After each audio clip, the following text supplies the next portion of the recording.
What is up, Smash Ninjas? It is another awesome day. You know that. And we got, where is he? Where is he? There's Travis doing some SmashweRx homework right there on his quad. And there's Kyle Z ripping on a road. The guy doesn't miss a beat for training. It's unbelievable. Today we're going to be talking about shoulder mechanics. So when you get that super gnarly pinch in the shoulder, or that scapula feels kind of jammed up, feels like somebody's stabbing the middle of your back with a knife, it's because that scapula is not moving right. So what happens is, for most people, remember what I said, overhead position tends to look like this, and they recover it by doing this. So the dilemma is, you're not doing anything for your overhead position. You're hammering your midline and chewing up your low back. So if you can't get your arms all the way overhead in a nice, tight, hollowed out position, there's gonna be a mechanical problem and a tissue problem. We're gonna clear both of those up. One of the biggest things is a muscle called the subscapularis. So it's going to dump your shoulder forward and chew everything up inside, because the shoulder's gonna wind up riding around on the edge of the labrum in the front. And then anytime you go overhead, the head of the humerus slams into the coracoid process. So now think about this. The scapula is dragged kind of down and forward. So that coracoid's right in here. So if you take your thumb and you drive it in here, you're gonna find it and you're gonna say, ow, hurts so bad. That's where the pec minor attaches, glues down there. Now when that's short and tight, it's gonna do the same thing. It's gonna pull your shoulders down and forward.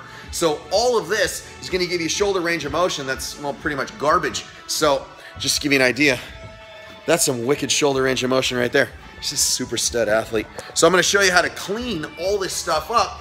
And yeah, it's gonna hurt a little bit, but we're gonna hit that subscapularis primarily because that is it's this big fat muscle that covers the complete underside of the scapula, and it also attaches on the humerus, so it's gonna wind up dumping the shoulders forward. We need to clean all that stuff up. It's gonna get a little grisly. So here's what you do. We're gonna clean up subscap, we're gonna clean up supraspinatus and infraspinatus. I'm gonna show you how to use a PVC pipe. We're gonna drive the bus, we're gonna hit that pec minor, we're gonna do it all just like that. Because why? We wanna be awesome. So this is what you're gonna do. You're gonna take this is on the ground.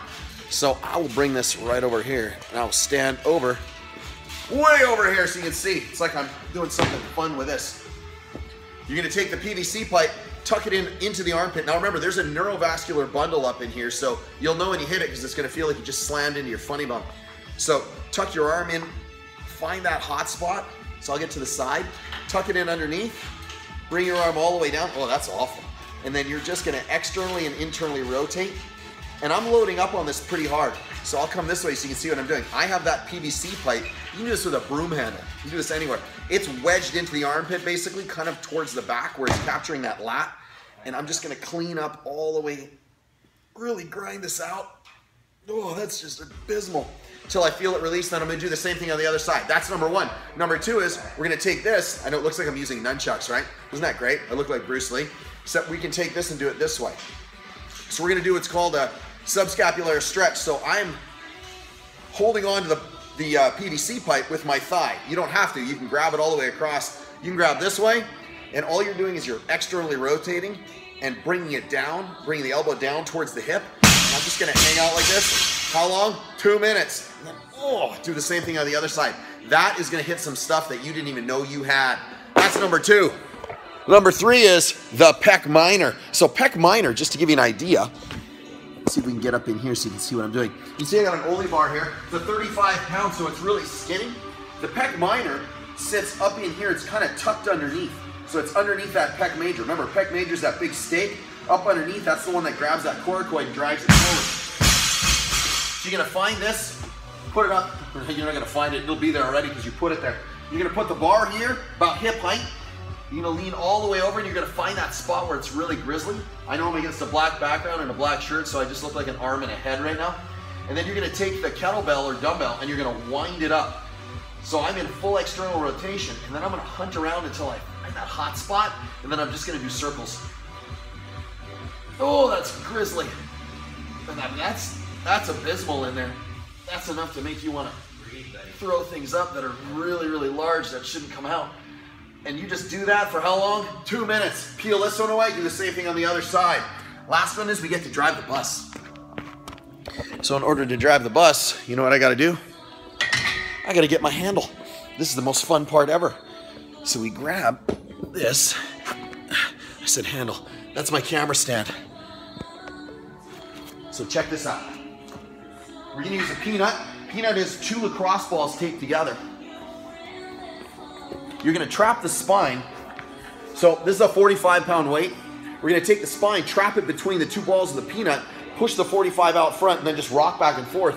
That's gonna hit the rhomboids. It's gonna hit the infraspinatus. If you get up on your hip, and I'll show you how to do that, it'll hit that supraspinatus, clean up either side, even hit all those traps and free up the scapula. Next thing you know, all your shoulder issues go hasta la bye-bye.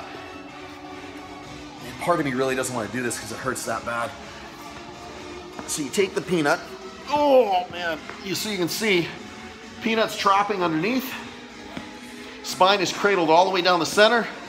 You take your 200-pound weight, push it up all the way overhead, lay your head back, and then just drive the bus back and forth and let the weight do the work. And you're gonna feel the scapula just kind of unload and start sliding around on the rib cage. When that frees up, hunch around, find a new spot. Same thing, all the way. And here's the fun part. Come down. You think you can't get to those high spots, pick up your hips. Oh my God. And then just mash away. For how long? Oh, as long as you can stand it. But in reality, 2 minutes.